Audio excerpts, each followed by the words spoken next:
yeni bir üzücü ve katliamla karşılaştık.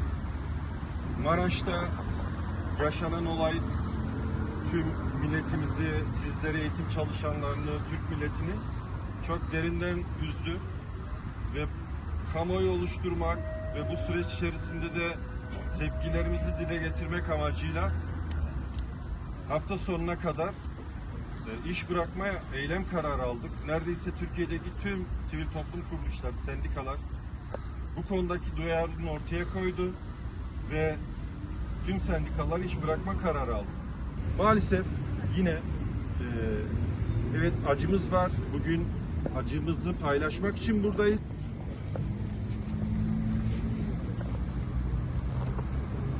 Buyurun.